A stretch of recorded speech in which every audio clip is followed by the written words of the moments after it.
Bismillahirrahmanirrahim. Alhamdulillahirabbil alamin wassalatu wassalamu ala asyrafil anbiya'i wal mursalin sayyidina wa maulana Muhammad wa ala alihi washabbihi wa barik wa sallam ajma'in. Rabbi shrah li sadri wa yassir li amri wa hlul 'uqdatam min lisani yafqahu qawli. Alhamdulillah, selalu kita panjatkan syukur kepada Allah Subhanahu wa taala. Pada pagi hari ini kita masih diberi Allah kesempatan hidup dalam melakukan kebaikan. Mudah-mudahan hidup kita, waktu kita, umur kita selalu bernilai kebaikan. Amin ya rabbal alamin.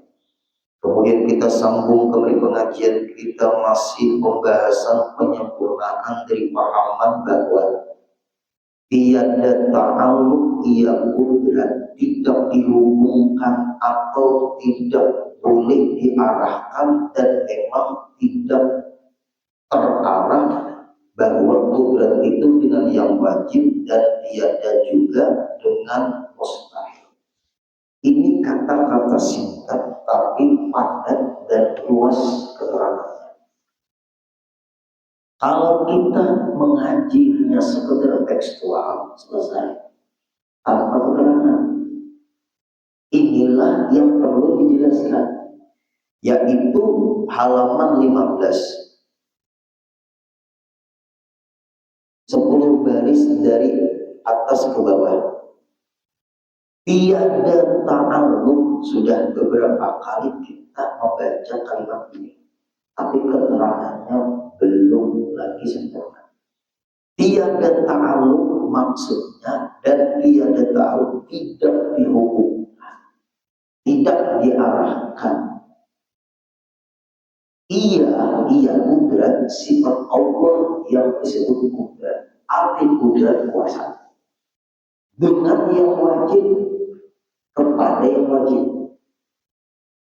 Wajib itu ada menurut hukum fikih, ada menurut hukum tauhid, hukum akal. Hukum itu ada 3 ilmu.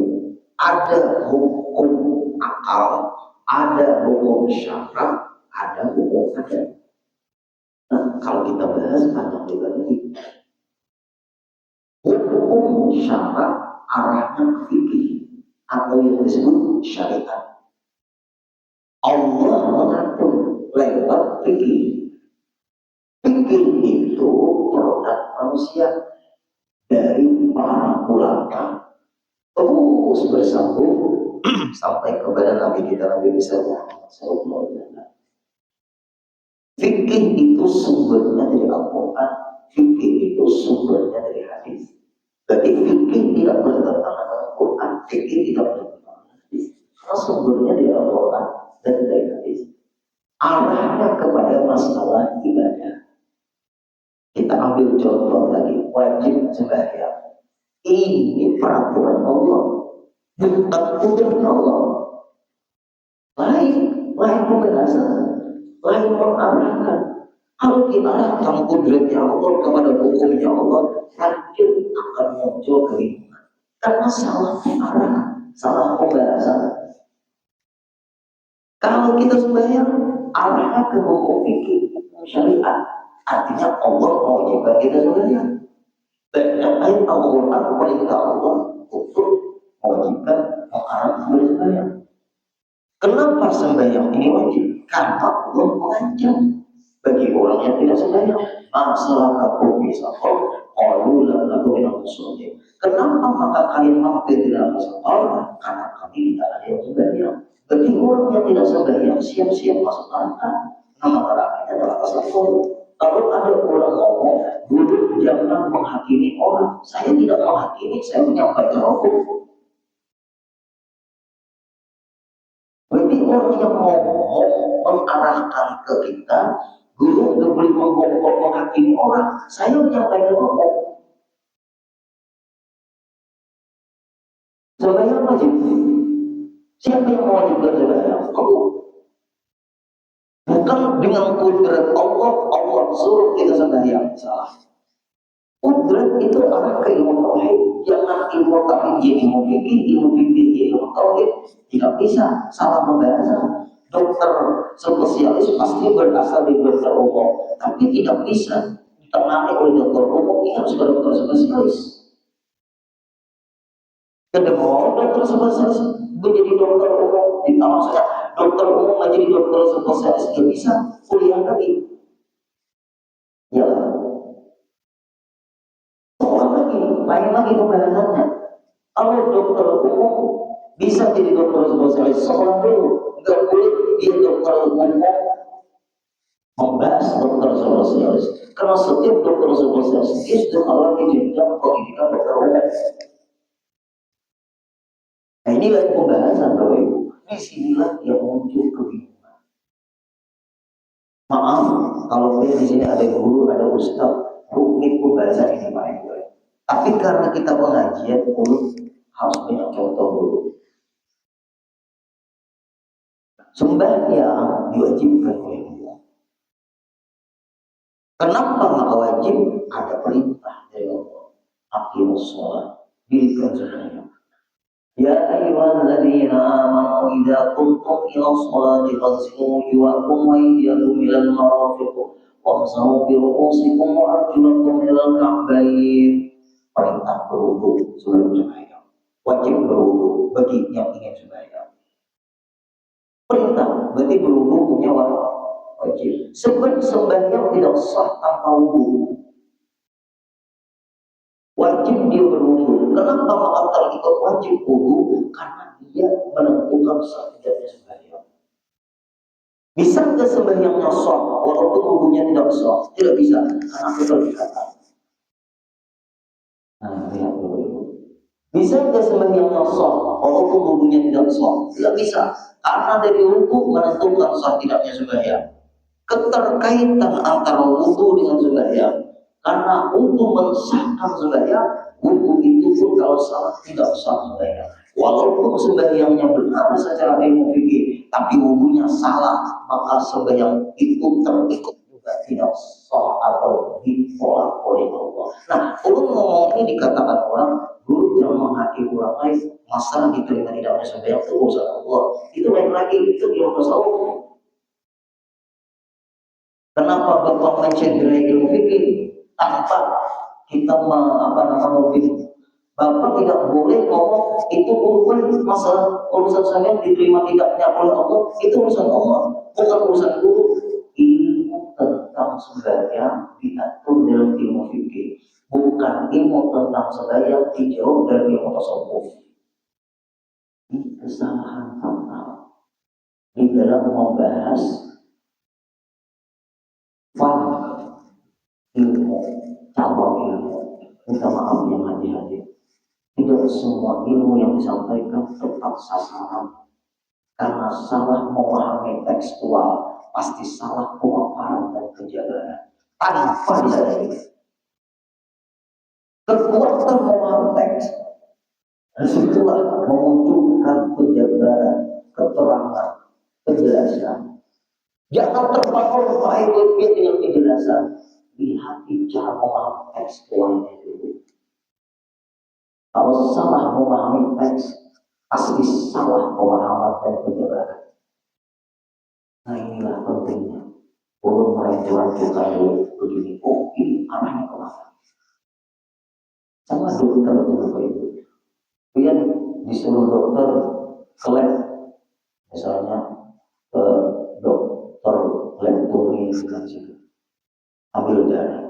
Dokter ngomong yang diperiksa nanti pagi ini hasilnya bawa ke saya.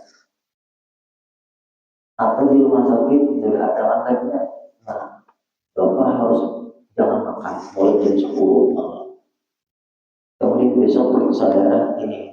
Cepat ya Bapak, sebab saya prakteknya jam sekian datang. Lalu hasil labnya itu sudah selesai baru bawa ke rumah saya. Itu orang ahli itu. Ada beberapa pemeriksaan kali Bapak Anjo penyakit yang Allah berapa jam dulu lah. Berapa jam dulu lah penyakit ini kira-kira apa? Berapa jam dulu mengenal Allah. Ini yang berbuat yang seperti itu. Sembuh mulai kebetulan secara medis tidak bisa. Tapi kalau seperti itu silakan juga medis mainkan, non medis mainkan.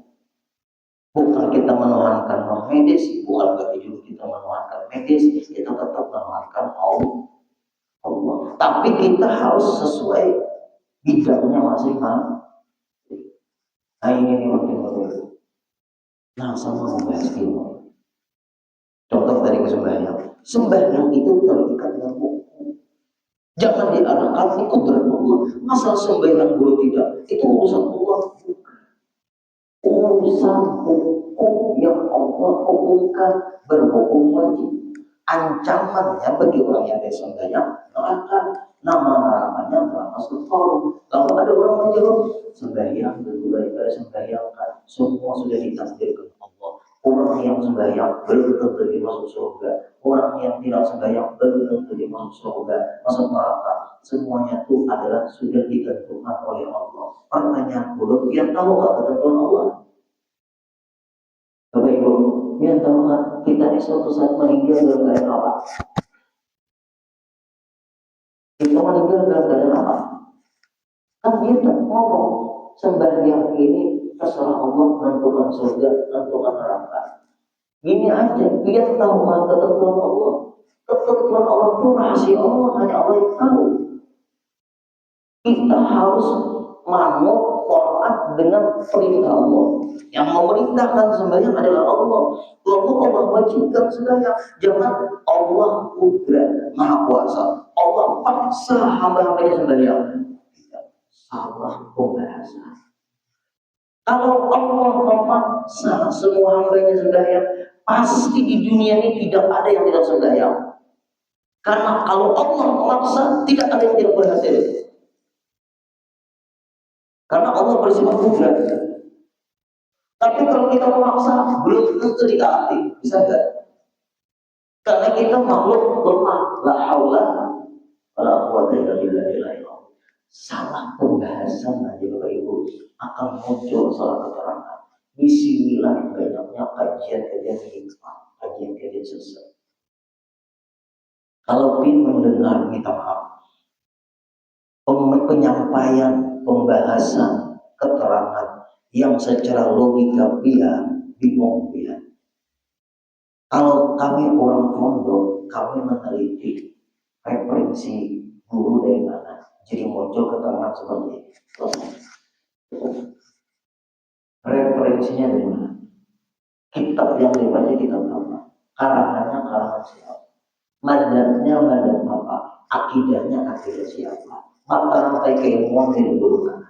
Nah, ini enggak situ berarti itu pembahasan diskusi tingkatan tinggi itu. Diskusi tingkatan tinggi. Kitab yang dibaca kitab karangan siapa? Madhabnya madhab apa? Kitabnya keyakinannya kayak gitu. Saya baca kitab karangan Imam Ghazali. Imam Ghazali bermadhab Syafi'i, benar. Imam Ghazali kitabnya Asy'ariyah, benar. Imam Ghazali ulama terkenal bergelar Hujjatul Islam, benar. Karangannya yang terkenal di dunia ini yaitu Ihya Ulumuddin. Silakan kamu baca, karena kitab itu diakui oleh para ulama. Tapi membaca kitab itu kalau ada guru bisa salah juga, sama nukar obat, ada resep dokter. Karena kalau guru nggak mau ngajar, kalau makan obat CTM 20 biji, sama itu. Kalau tidak bisa tidur, dokter bukan langsung memberikan obat tidur, kontrol dulu, kenapa langsung tidur? Ada apa? Ujung-ujungnya apa tuh? Psikiater apa itu? Ada guru itu apa tuh? Bapak Ibu, sulit tidur itu akan kemana? Adalah dokter spesialis tidur adalah ada kemana tuh? Mengkali awal, karena orang melihat bantal guring, nah kemana arahnya? Penyakit dalam.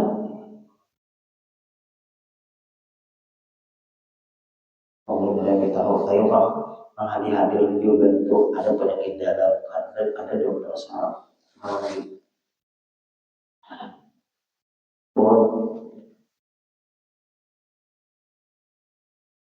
mungkin belum ini kalau pernah ke dokter minta obat guling. Alhamdulillah nikmat kita masih. Ayo yang hadir. Yang psikiater itu apa?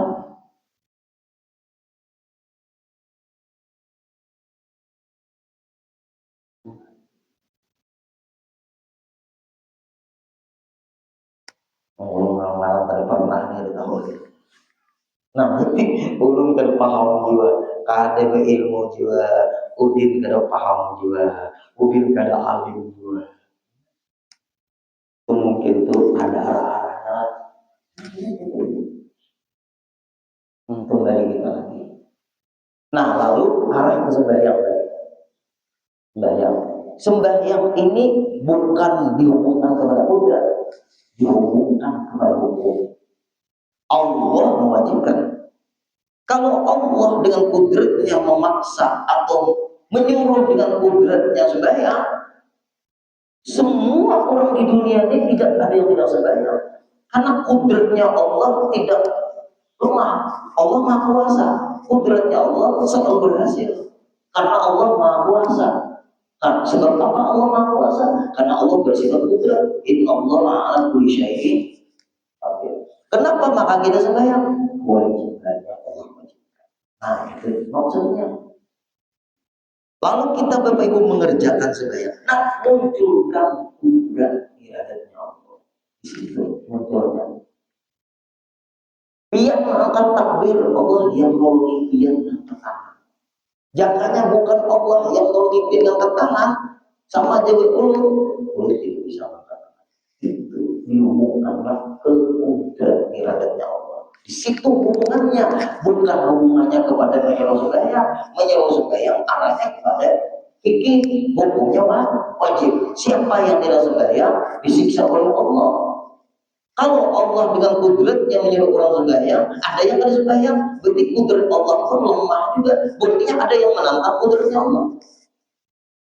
Nah, kesalahan itu.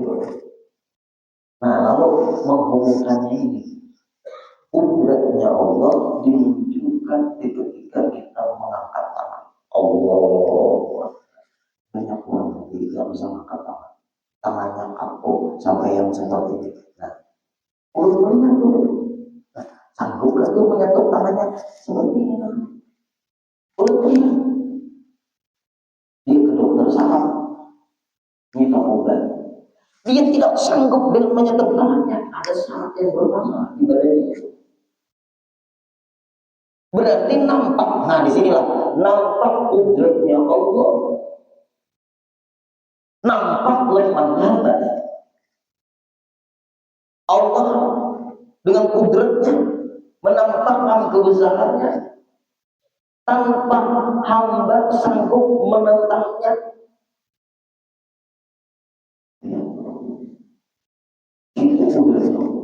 Kita sehat, alhamdulillah. Siapa yang memberikan kesehatan? Tapi kita sehat, berusaha supaya sehat. Beri sehat, alhamdulillah. Apalagi seorang meninggal dunia. Nah, di situ kudratnya Allah.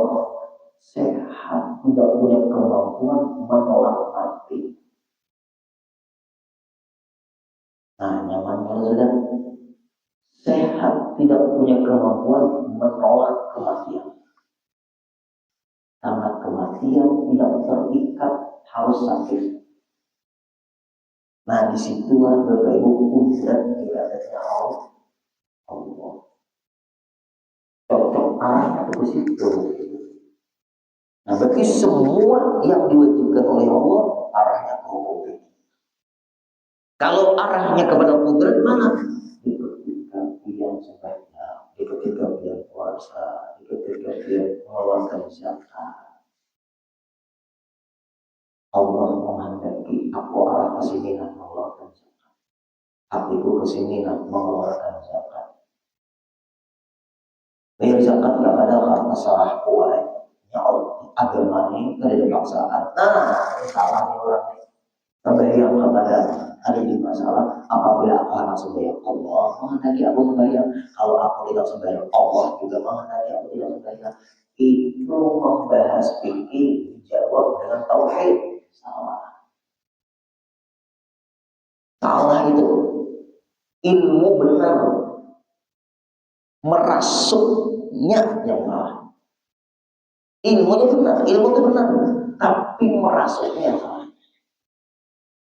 Nah, di sini yang kita ada ilmunya juga. Bila hendak menguasai yang seperti yang saya sampaikan, dalam dikuasai, mantik dikuasai, usul dikuasai, nahwu shorof dikuasai. Itu ilmu memahami ilmu. Ilmu memahami ilmu. Fikih ada lagi ilmu memahami fikih, namanya ilmu usul fikih.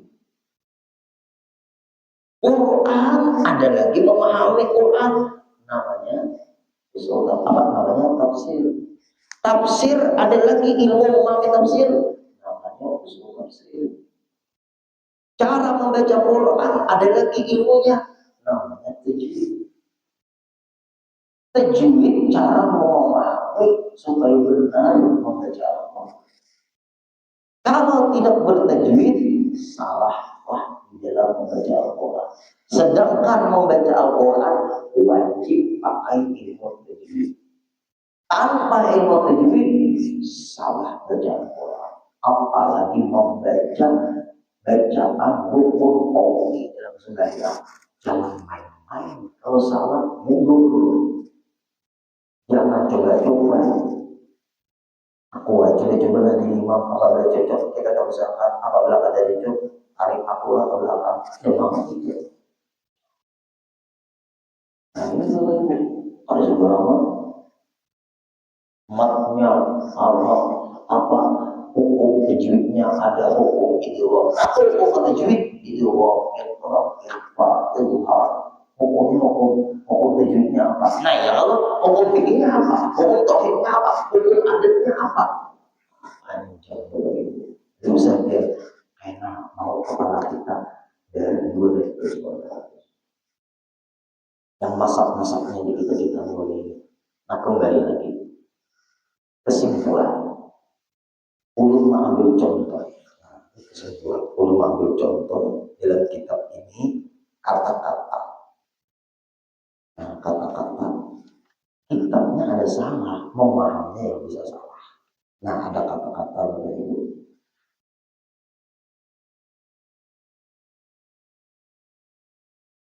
Allah Subhanahu wa taala harus Allah taala ma'azab akan orang yang berbuat taat dan memberi pahala kepada orang yang berbuat maksiat.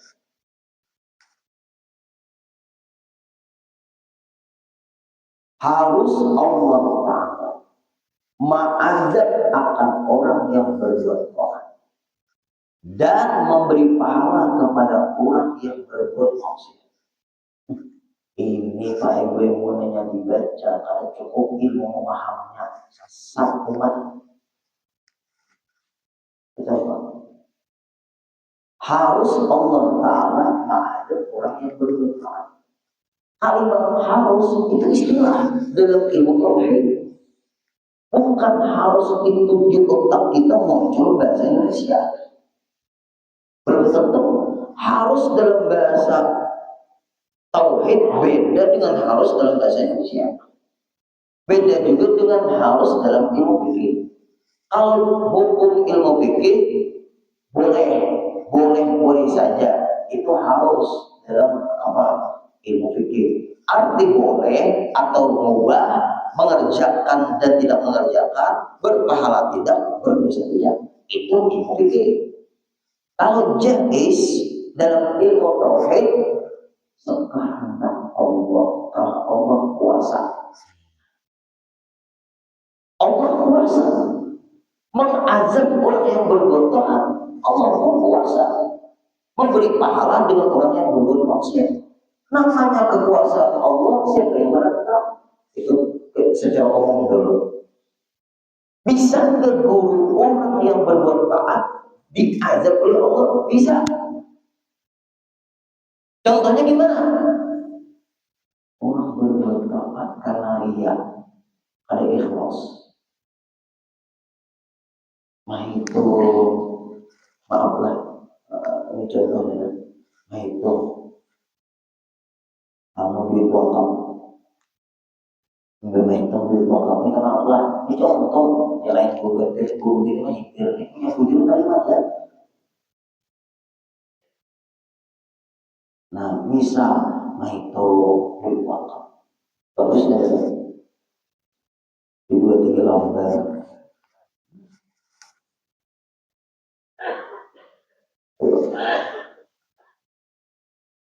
atau ambil 10%, aturan mana itu? Harus ada bayarin kalau ingin mengubah orang nafsukan itu. Jangan dari situ bertentangan secara emotif. Lahiriannya to'at, hasilnya maksiat. Kenapa? Karena tidak memahami ilmu fikih yang terjadi. Tidak memahami ilmu fikih. Lahiriannya to'at, isinya maksiat. 10%. Dan siapa memakan duit wakaf apa bolehnya? Tapi guru ikutnya guru itu alasan dia diatur lagi ilmu fikih. Siapkan dulu dana untuk pemakmuran masjid, lalu diberi yang menghitungnya. Tapi jangan dipotong dari duit wakaf itu. Satu orang berwakaf untuk masjid bukan untuk dia. Anak pulang, sehari pulang dulu di jalan tuh, di jalan-jalan wakaf. Kemarin kita nyumbang nih wakaf lempar 50, lempar 20, lempar 10, lempar 5.000, lempar 2.000. Hasilnya 300.000. Yang mewadahi duit 5 orangnya, per orangnya dapat 20.000. Makan nasi bungkus 5, es 5. Jumlahkan berapa? Hasil masuk untuk masjid berapa? Tuh, siapa yang mengatur itu? Panitianya guru guys. Apa hukumnya? Kebaikan tuh kebaikan. Oh baik, siapa memenangkan baik? Tapi karena dia tidak memahami, masuk di dalam ayat ini, di dalam kalimat ini, Allah sangat ma'azir orang yang berdoa. Karena kebanyakannya orang taat tidak pakai ilmu, lahiriahnya taat, hasilnya maksiat. Berapa banyak yang terjadi di dunia seperti itu? Berarti kalimat yang ada dalam kitab ini tidak salah. Allah tidak terikat dengan kebaikan orang itu, tapi Allah menghukumkan sesuai keadilan Allah. Allah tidak pernah zalim dengan hamba. Ada sedikit mencium hajar aswad, mengucuk hajar aswad, tapi sama sakit dada kurang, tembus menjaga sakit dada kurang. Cium seorang melihat dari kejauhan mantap orang itu sampai hajar aswad, pokoknya si penjaga hajar aswad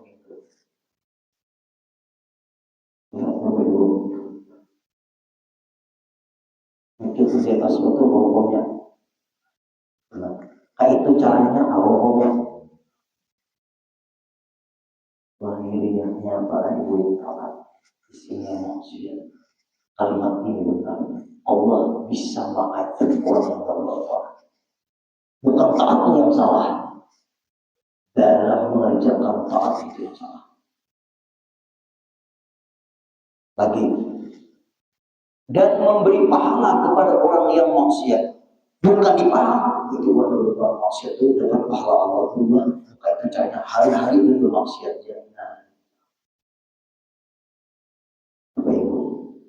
Orang maksiatnya luar biasa baik-baik, tapi di akhir-akhir umurnya sekalinya masuk Islam. Siapa tahu di akhir-akhir umurnya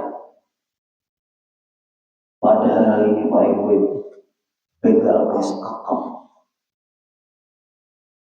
dan punya perwal, tapi Allah sekejap memberikan petunjuk kepada nah uangnya lagi. Lalu dia Allah taufik hidayah. Sekali ngapain meninggal, orang kampung mengadakan tuh ahli maksiat, tumpul maksiat. Sekalinya di akhir hayatnya matinya husnul khatimah. Kita kita hanya menilai lahirnya. Ternyata di ketika dia hendak meninggal dunia sebelum sakarat, roh belum ditenggorokan. Kalau sudah roh ditenggorokan, itu taubat tertutup. Roh belum ditenggorokan, masih dari sini bertahap. Roh itu, dia sudah merasakan. Tapi Allah hidayah Allah dan makanya meninggalnya dalam keadaan ridhonya Allah. Ini rahasia dari Allah Subhanahu wa Ta'ala. Itulah yang disebut kudrat iradanya Allah. Kudrat di situ.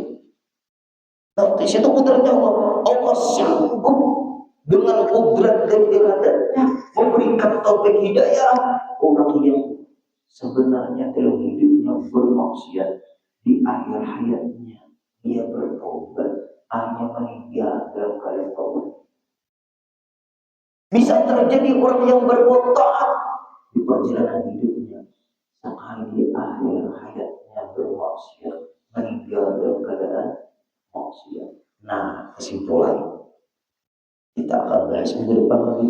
Kesimpulannya adalah apabila kita tidak taat, bersyukur. Apabila terkerja maksiat, cepat-cepat tinggalkan. La haula wala quwwata illa billahil aliyil azim. Tidak ada daya dan kekuatan kita beribadah ini melainkan ditolongi Allah. Tidak ada daya dan upaya kita meninggalkan maksiat ini pun kecuali memang ditolongi Allah.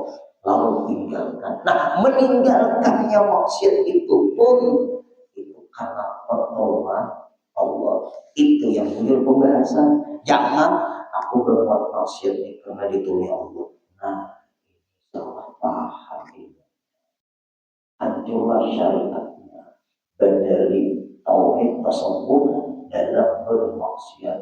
Kamu pikir itu masalah hukum wajib sunat, terus sampai hak sunat haram makruh, wajib sunat haram makruh mubah. Ini baik hukum Allah dan Allah memerintahkan, lalu kita laksanakan. Kudrat iradanya Allah di situ. Jangan kalian sembahyang kudrat Allah, sembahyang kudrat Allah.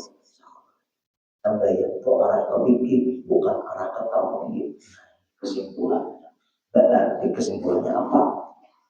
Kudrat iradanya Allah di ketika kita melaksanakan yang diridhoi Allah, munculkan kudrat iradanya. Apabila kita bekerja yang tidak diridhoi Allah, munculkan apa namanya itu larangannya Allah. Mengerjakan perintah Allah, munculkan ini hukum yang diwajibkan Allah. Dikerjakan, munculkan kudrat iradanya Allah. Ketika kita menghadapi ini arah kemaksiatan, munculkan hukumnya Allah haram. Tinggalkan, munculkan istilah kudrat iradanya Allah. Nah, jelaskan ya. Nah, mudah-mudahan kita awal memahami kalimat-kalimat yang kita sampaikan pada hari ini. Insya Allah kita sambung kembali pada minggu depan. Syahada wallahu a'lam. Al-Fatihah.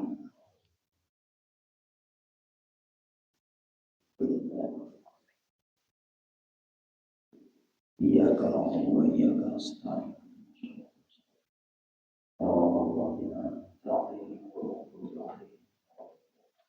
واعف عنا يا كريم، واعف عنا يا رحيم، واعف عنا يا ارحم الراحمين. اللهم انفعنا بما علمتنا وعلمنا ما ينفعنا وزدنا علما. الحمد لله على كل حال ونعوذ بالله من حال اهل النار. اللهم ارزقنا صحيحا الدين والدنيا والآخرة. صلى الله على سيدنا محمد وسلم والحمد لله رب العالمين.